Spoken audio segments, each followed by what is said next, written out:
Hi, this is Tom Soane and welcome to another episode of The Anonymous Landlord. And today I want to say, if you want to get into property investing at any point, then don't wait. Don't hang around. Do it now. And I want to share with you how you can actually get started and invest in property with no money or with loads of money. It doesn't matter what your situation is, whether you've got 10 grand in the bank, 100 grand in the bank, or nothing in the bank. You can start property investing right now. And there's some very simple strategies to be able to do that. I'm not going to get into the complex strategies today. I'm just going to show you how you can start your property investment journey, whether you've got no money or lots of money, with the most basic of property investment strategies. For an example, standard buy-to-let properties, buy, refurbish, refinance properties, and standard flips where you just buy it, do it up and sell it for a profit. And you can use those flips and buy, refurbish, refinance projects to build up your own cash pot. And then in a while, I'm going to show you how you can use your cash pot to grow yourself even faster and at twice the rate. So look, let's start off with how you can invest in property without any money, because that's a big one. And that's probably the most exciting thing. That's how I started. I didn't have any money to invest in property, but I knew the strategies. And that's what I'm trying to teach everybody now, that you can actually get into property. And it doesn't have to be complex either. And there are no secrets either. That's the biggest thing. You could spend thousands on training courses and education and so on, which is fine. I'm not bashing them at all, because some of those training courses are really good. But what I'm saying is that there are no secrets. And if anyone's selling you any kind of training that says this is secret, only I know about this stuff, then it's absolute rubbish, because we're all bound in property by the same rules. We're bound by the same laws, the same finance rules, the same purchasing rules. A property is just bricks and mortar. There's no secrets about that. Now, there are certainly different perspectives and different opinions, and I guess slightly different strategies, but generally speaking, you can only buy a property in a certain number of ways. You can only raise finance in a certain number of ways. So we're all bound by those same laws. That's why I say there are no secrets. There are just things that you know and things that you don't. It's as simple as that. So you can always go out and find that information. Hey, I'm trying to give it all to you for nothing. But the rule is that you don't know what you don't know until you know that you don't know it. Tom Soane, 2020.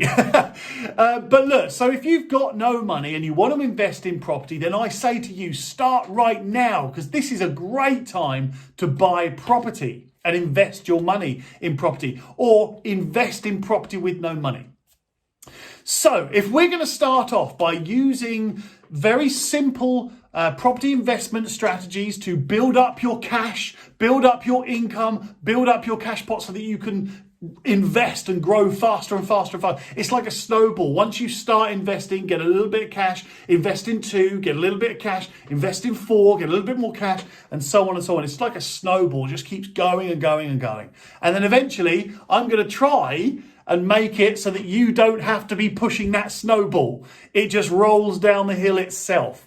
But hey, that's the anonymous landlord, isn't it? That's the philosophy. It's not just about landlording. It's the anonymous businessman. It's the anonymous property investor. It's the anonymous investor. It's the anonymous landlord. Right. So first of all, if you have no money and you want to invest in property, what do you need? How much money do you need? First of all, of course, you need a deposit. And that's normally 25% of the purchase price. Now, again, I'm not going to get into complex strategies of any kind of other methods, if you like, to raise this capital and to save money here and save money there. But standard purchase, deposit, 25%. Legal costs. Now, that includes your solicitor's fee, as well as things like your search charges, your registration fee, your transaction fees, all of those different tiny little charges that you're going to have. Legal fees, about 1,500 quid. It might be a bit less, it might be a bit more. Generally speaking, that's about what you would expect. Stamp duty is your normal rate of stamp duty on a standard residential purchase plus 3%. Now, again, just go online, just Google search stamp duty calculator. Make sure you're selecting additional property, and then that will calculate it for you. That's the easiest and quickest way to do it. You'll have a survey. 9 times out of 10, if you're buying with a mortgage, then you'll generally have a survey. That might cost you extra money. Some mortgage lenders do give you free surveys, but you have to find those, and you'll end up paying for that in a different way. Maybe it's a slightly higher arrangement fee, slightly higher interest rate, whatever. One way or another, you're going to pay for a survey. So surveys normally up to about 500 quid. Again, might be more, might be less, depends on the property that you are buying. And if you're buying through a mortgage, then you're probably going to have a mortgage broker fee, which is going to be about 300 quid. Again, maybe more, maybe a bit less. There are some mortgage brokers that do a no broker fee service. Now, I can't comment on how good they are. I personally am a big believer in buy cheap, buy twice. I don't like paying cheap for service because I feel like you get a cheap service back. However, that's not cement. I can't say that that is absolutely true. I do know there's a very good mortgage broker near me. Well, I know that the owner of it's a very good bloke and they do a no fee service, but I can't vouch for how good they are. Anyway, there is mortgage broker fee to take into account. Normally it's about 300 quid. If you're paying any more than that, I'd possibly question what additional service you're getting for more broker fee than 300 quid. They'll probably say they provide a great customer service, but is that really a unique selling point? I don't know. Anyway, right. So now you know exactly how much money you need to be able to buy this property. Now, I also want you to add to that any costs for refurbishment. Now, let's just say you're going to buy a property that needs 10 grand spending on it. You'll need all of that as cash.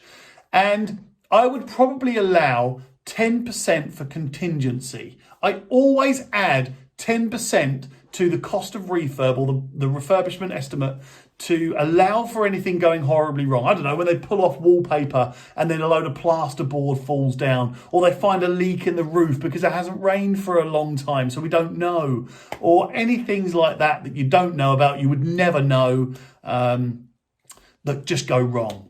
So now you know how much money you need. How are you going to raise that cash? Well, obviously you're going to borrow, right? That's the thing. And there's a bit of a stigma or an apprehension from certain people about borrowing money. But I personally believe that borrowing money is fantastic if you can borrow it at the right rate. Now, the rule is quite simple. Borrow money at a lower rate than it's going to generate you in a return. So if you're going to borrow money at 10%, but you're going to get a return on investment at 20%, free money. It's just free money. A free 10% money. I love it. So remember that. Now, what I would also say is you've got to calculate the maths on this. It's no good ramping up credit cards that you're going to pay 20% a year on and then not paying them off once you used that money and made the profit, because you'll just continue spending 20% on interest and never actually make any profit on the return on investment you've used that money for, because you're paying out 20%, but you're only getting back 10%. So you're actually losing money. Anyway, what I guess I'm saying is that if you're going to borrow money, then make sure you've calculated it correctly and you are going to make profit from it, actual true profit.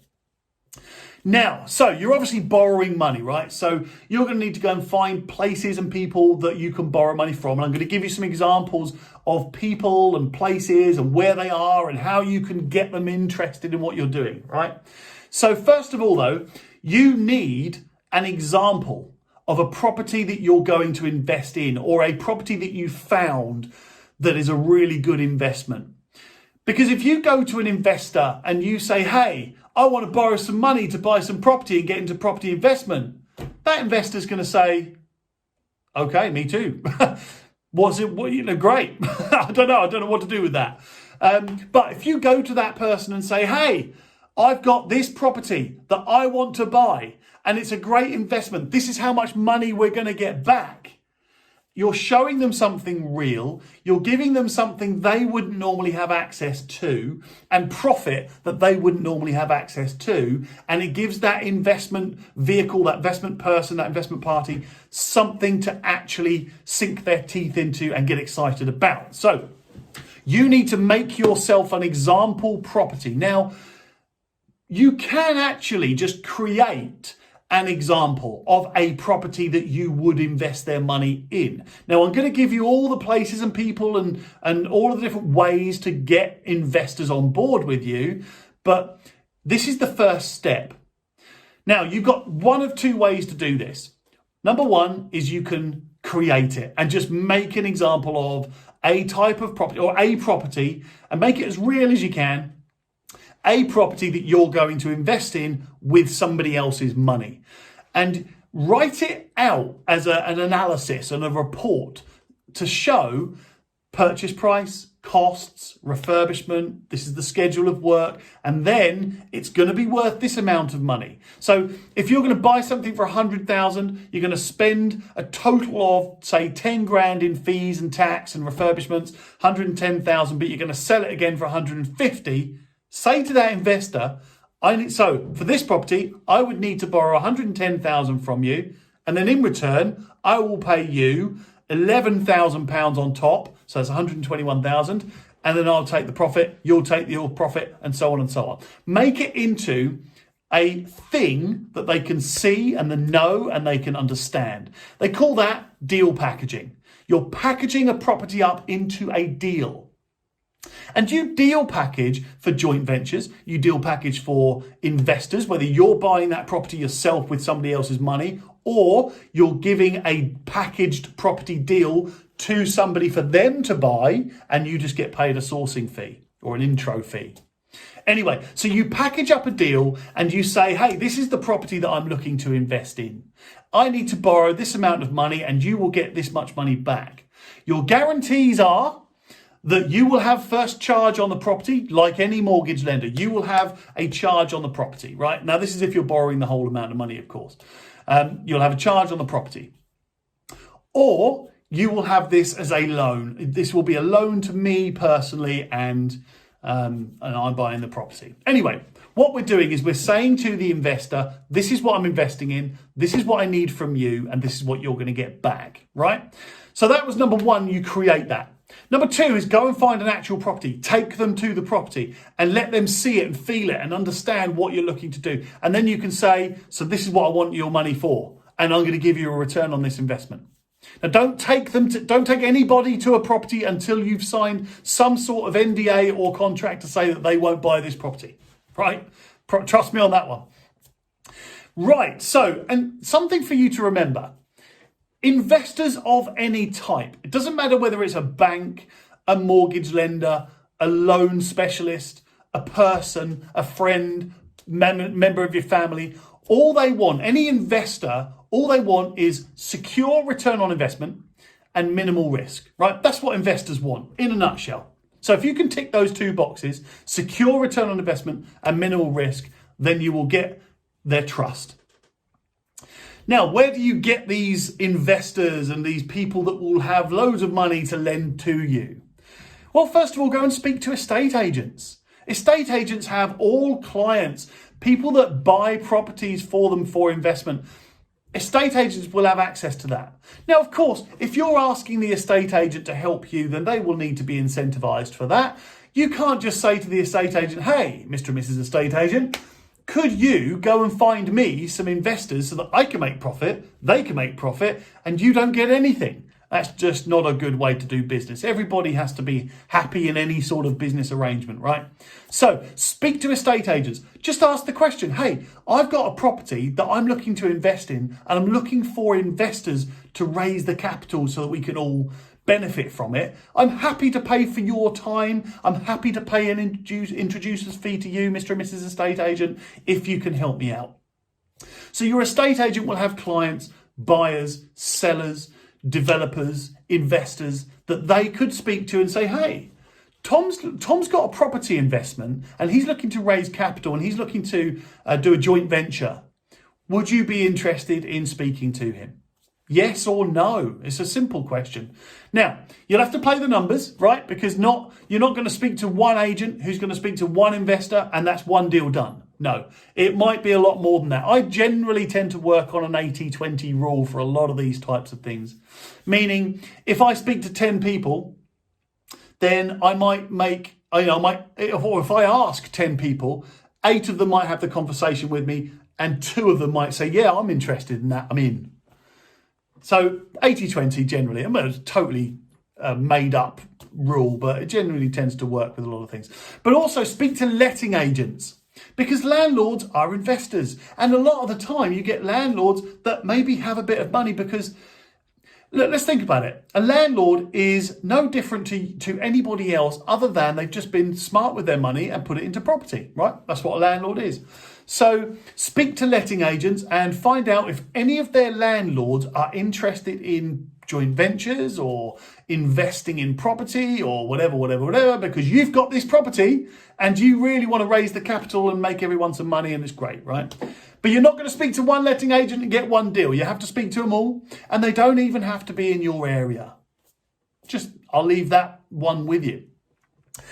Next, you can actually also speak to your friends and family. I'm pretty sure that most people will have somebody in their family or in their circle of friends that either has a little bit of cash to invest themselves or knows somebody that does. So you've got to put that word out. If you really want to invest in property, no one is going to wake up tomorrow morning and say, oh my goodness, I really want to make Tom a load of money.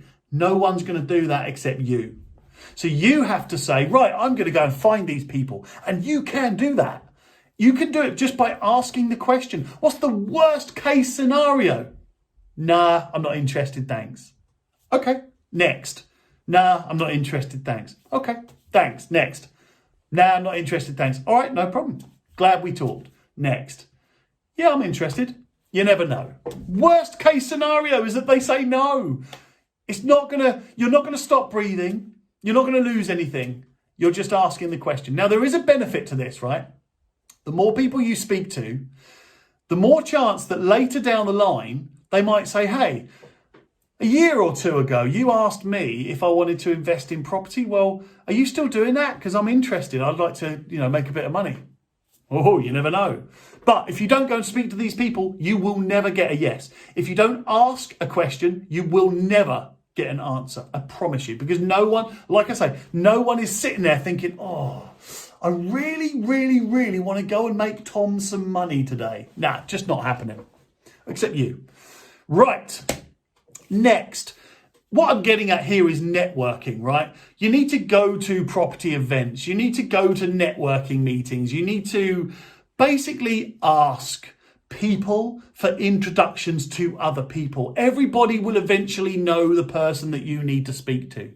So I'll give you an example. You might go to a business networking meeting or a landlord networking meeting or an investor networking meeting. And you might say, hey, look, this is my situation. I've got a property that I really want to invest in, but I haven't got the funds at the moment. So I need an investor. I need someone to come on board and do a joint venture with me.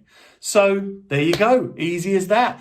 Now, in that room, right here, right now, they might say, oh, I'm not looking to invest, or I haven't got any money either. I'm not trying to do anything. But I do know John. Now, John actually is investing.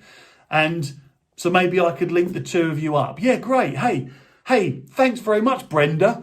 If this pays off, then I don't mind paying you an introducer's fee. Thank you so much. Share the wealth, by the way. I'm just going to stick this in as a little intro or interlude point or whatever. That anybody who introduces you, that leads to you making money, please share that wealth. Please. Not just because that would encourage them to do more business with you and for you, but because it's the right thing to do. If Brenda has introduced you to John, then she's putting her name out there. She's putting her neck on the line for you. And if you turn out to be an idiot and you lose John a load of money, that's her neck on the line. So share the wealth. Give Brenda what she's entitled to, right? It might just be a few £100. It might be, a voucher. It might be something to say thank you. I'm going to make profit because of what you did for me. So here is my share. This is sharing the wealth. Don't forget that. Pay it. I think they call it paying it forward. I don't know. Maybe that's right or wrong. Let me know. But anyway, what I'm trying to get to is ask for those intros. Ask for introductions to people that might be relevant for you. And remember, use your property example as much as you can. Be known. Make people aware that you have a property investment deal and you're looking for funding. You're looking for joint ventures. You'll be surprised how quickly people come out from the woodwork when the word starts spreading that Tom has a property investment deal and he's looking for joint venture partners. I get it now, right? I haven't even put a property investment deal out there. All I've done at the moment is said, I do get property investment deals. I source properties, I invest in properties myself. And I now get, it must be 3-4 emails a day, 3 or 4 messages a day, just from people saying, hey, I'd be interested in a joint venture with you. In fact, I've got a guy who's up north, literally the other end of the country, who wants to come and spend a day with me looking around properties to do joint ventures. Now, what does that mean for me? Well, personally, that means I now have access to more funds so that I can buy more properties and make more profit. Fantastic. Now, also, I like being fair. I like to be able to go home at night and sleep. I hate the idea that anybody is unhappy with any kind of deal that we do, right? So I want to pass that on to you. If you're going to do a joint venture, yes, your instinct is to negotiate something which is the most incredible deal for you. But I want you to think slightly differently. There's enough profit in property for everybody, right? I want you to think differently. How can we make profit for everybody? Right? You will get profit. You will still make profit. And you've still got to make the profit targets that you want to make. But I want you to focus on making other people profit too. We talked about Brenda and John. Let's work out a way that they can be happy too. So that they come away and go, brilliant. Tom, that was fantastic. Thank you very much. Now, why are we doing that? Number one, we want everybody to be happy in the deal. We want everybody to walk away from it with a good feeling of making profit, made a new friend, happy with the deal. Everyone's happy, right? Now that sounds wishy-washy, but if everybody is happy in a deal, they're going to do more deals with you. If somebody in a deal process is not happy with the deal and they feel like they've been a little bit hard done by, you're making loads of profit, they've done all the work and are not making much, they're not going to want to do deals with you. Simple. Anyway, right, so I can't remember where I've got to there, but networking. I guess what I'm talking about there. And hopefully when I do go off on these rants, hopefully you still pick out some information from them. It's just the way my brain works. But you need to go all out. You need to go and find people that have money that are willing to invest. Joint ventures, armchair investors, whatever you want to call it. What you want to do is find people that want to join you on this property investment deal, right? Now, what do you have and what do they have? If you've got the property and the energy and the effort and the legwork and they have the money, you put the two together. What a great deal. If they are sitting on some money and they don't know how to invest it, they want to turn it into more and more and more money, then you've got the property for them to do it. Now, they wouldn't normally have found that property without you, so they'd be happy with that deal. Now, do you know what? There are actually loads of people, and I'd be interested to hear from you if you are one of these people, right, that maybe has a bit of cash. Maybe you've inherited money, or you've got a redundancy payout, or you've just saved up a load of money, or you've got tons of equity, or you've just got loads of money sat in the bank. You do have that feeling, don't you, of I need to do something with this because it's just sat there doing nothing at the moment, especially if it's in your home. You're living in it. It's actually costing you money. If you're not using the equity in your home, it's costing you money. So you know that feeling that people have if you've got a bit of money, you think, oh, I don't want to waste this. I want to do something with it. Well, wealthy people have that feeling all the time. If they're cash rich, that's the feeling that wealthy people constantly have. It's a different kind of stress, isn't it? I'd love to have that stress. Oh, I've got £1 million just sat in my bank doing nothing. Oh, I need to do something with it. Cool. If I could invest £1 million today, I would turn it into £2 million in about 6 months, no doubt. Anyway, I should do a video on that. How would I do that? Turn £1 million into £2 million. Well, I know how I do it. I've actually set it out as a strategy, so I know how to do it. Anyway, right, so find the wealthy people. They need to do something with their money. What's next? Social media.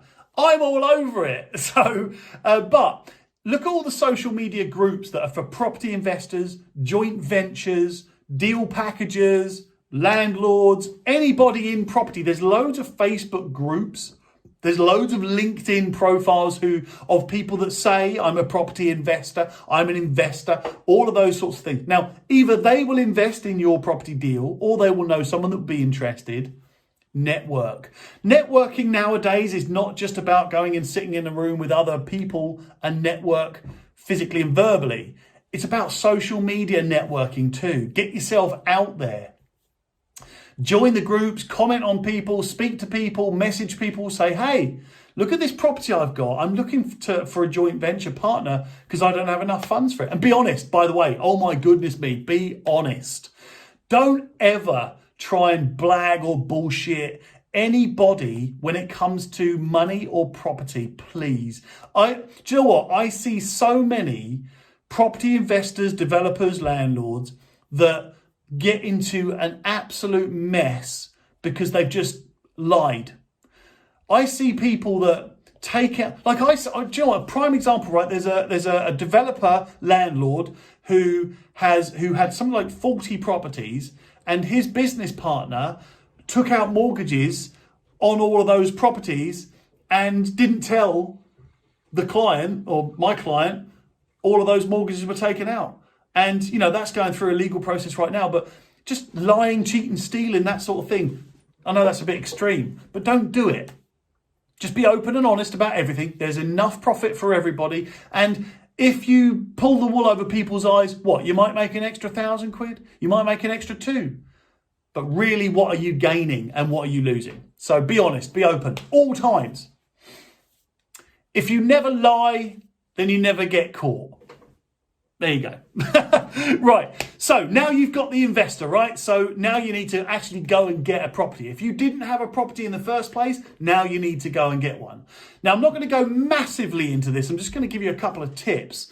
But remember, the investor wants to make money with no effort.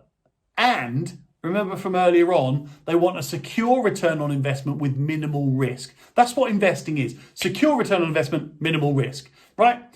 And one thing to remember here is once you get this right, you find a good property, you get the job done, you give the investor back their money plus their profit. If you get it right once with minimal stress and hassle, then you'll have access to so much more, I promise. Because not only will that investor maybe give you a bit of a, get a bit of confidence in you to lend more, but they might also have a network of friends and say, hey, I've just done this joint venture with Tom, and he was introduced to me by Brenda, and we've done a deal and I've just made 20 grand profit. So, you know, if you want to invest, then Tom's doing really well at it. Do you know what? I get people now saying to me, hey, one of my friends is a professional gambler, right? You all know people that do that. And they're looking to they're looking for investments to gamble to, you know, make money. I'm not doing that myself. But now, because they've done it once and they trust that person's making them a profit, they're happy to share that with other people. So look, once you get it right once, you'll have access to a lot more.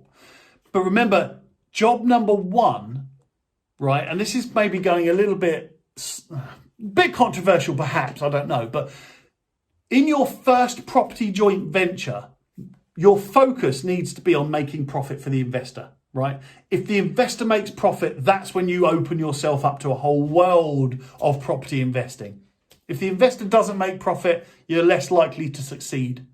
So job number one, first property, make that investor a load of money. And then they're going to be like, wow, that was easy. I didn't have to do anything at all. And then you can start moving on to making more and more profit for yourself. Now, what I would also say is listen to my podcast about where to find the property deals, right? Because I've been doing this for years, so I know I could go onto the internet, just on the internet now, and pick out tons of good property deals. I could go and walk down the road next to my office and find a property deal. So I know how to do that, but maybe you don't. So listen to that podcast. I do go into quite a lot of detail about how to find awesome property investment deals. Really good podcast, actually. I was happy with that one. But that podcast, by the way, will teach you how to do your due diligence. But it also shows you about how to find the growth areas, how to find the high demand areas, but also how you can profit from low demand areas. I know it sounds really crazy, but you can really profit from low demand areas. You can calculate the price uplift historically and forecast the price uplift in the future. You can work out how to add value, what value to add and not to bother adding, and how to calculate how much to spend, and also the risks. You can do that. It's easy to do. But I'm not telling you about that podcast to sell that podcast. Well, obviously I am. I want you to go and listen to my podcast. Of course I do. But I'm telling you that because then I don't have to go through it in this whole video. And this whole video will end up being an hour-long video, right? But go and have a listen to that podcast about where to find the awesome property investment deals. Actually, I think I did it as a video on my Facebook page as well. So find it on Facebook, hit like, share it around, blah, blah, blah. Now, here's a couple of really great tips. And then I'm going to give you a method on how you can do all of this if you've got a little bit of money to spend. And that's exciting, isn't it? But great tip. Once you've got one investor, you can get more and more and more properties, right? Now, if you are then, I said that earlier on, so if you then go and try and find loads of properties, you can only buy a certain number of properties, right? Now, I know that you would probably be in a situation where you might get to a situation where you've literally got so many investors and you've got access to buy any property you want. But eventually there'll be a point where you can't buy a property. Now, what I want you to do with that is package it up and earn an introducer's fee. And what do I mean by that? I went through it a little bit earlier on, where you take that property, right, and you package it into a deal for somebody. So you show them what the property is. You show them your due diligence about purchase price, costs, refurbishment, schedule of works, and then the resale price or the rental price or the refinance value, all of those things, and show them you spend this much money, Mr. and Mrs. Investor, and then you'll get this much profit. Show them that, package it up into a product, and then send it to them and get an introducer's fee. It's a really good way of making a bit more profit to add to your property cash pot. Remember that's what we're doing, building our cash pot. Really good way of making a bit of profit, adding to your cash pot without ever owning a property, without ever buying a property, and to capitalize where you're not able to buy a property. Now, if you do that, then you can actually, by the way, here's another great tip. You can actually do more deal packages than you can buying property, right? Because if you're buying property, all of your time is taken up doing the property processing. All of your cash is taken up buying the property. When actually, to deal package, you don't need any money. Now, I'm very lucky. I've learned deal packaging from the very best in the country, but I want to share that with you. I want to make sure that you know how to deal package, know how to find the deals, know how to package them up and attract the investors in a way that makes you profit and makes them profit and everyone's happy. So, all of this stuff, right? Oh, by the way, deal packaging has very minimal risk for you. You get paid up front too, which is great. Anyway, all of this, right, is great. But what about if you've got some money? You're sitting on let's say you've got 50 grand in the bank or 100 grand in the bank and you want to make more of it, or $1 million. You know, I told you earlier on, if you've got £1 million that you want to invest in property, I'll turn that into 2 million in 6 months. Easy. Oh, maybe I'm being a bit bold there. I reckon I could turn it into 2 million very quickly. How about I just say that? That's a bit better. I don't want to put my neck too far on the block. But anyway, if you've got money, right, you're going to do all of the above, all of those things that I've just done and told you about, because actually if you've got £1 million to spend, then you could spread that £1 million over more properties by doing more joint ventures. You'll make more profit, you'll have more spread of risk, and you'll end up with more properties in your portfolio, generating you more income. Because we all know You've got more properties, you get more income, right? Simple as that. But if you don't want to do that and you just want to use your own money, then I would say follow my podcast, which shows you where to get the investment deals, definitely, like I was saying earlier on.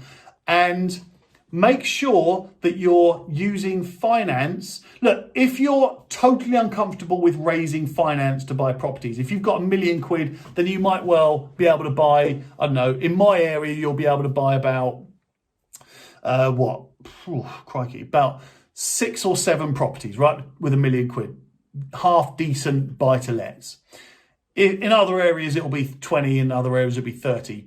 But generally speaking, it'll be a similar sort of income. But if you use mortgage finance to buy all of those and you concentrate on your net profit, you'll probably generate twice as much income and still have the same £1 million worth of equity. Give you an example. You could buy, let's just say, you could buy 6 properties with £1 million worth of equity. 6 properties with £1 million, right? You'd then own 6 properties worth £1 million. Yeah. Now that might generate you, I don't know, I'm making this number up. That might generate you 50 grand a year in net profit, because pretty much all of your rent income is net profit minus management, whatever. Or would you have, let's say, 30 properties still with £1 million equity, but generating you 100 grand profit? Well, me personally, I'd rather have 30 properties for sure. I'd rather have 30 properties with £1 million equity than 6 properties with £1 million equity. Make sense? Hopefully it does. Because you get more income, you spread your risk more. If you've got 6 properties and 2 tenants move out, that's 1/3 of your income gone. But if you've got 30 properties and 2 tenants move out, then you've still got 28 other properties generating you income, right?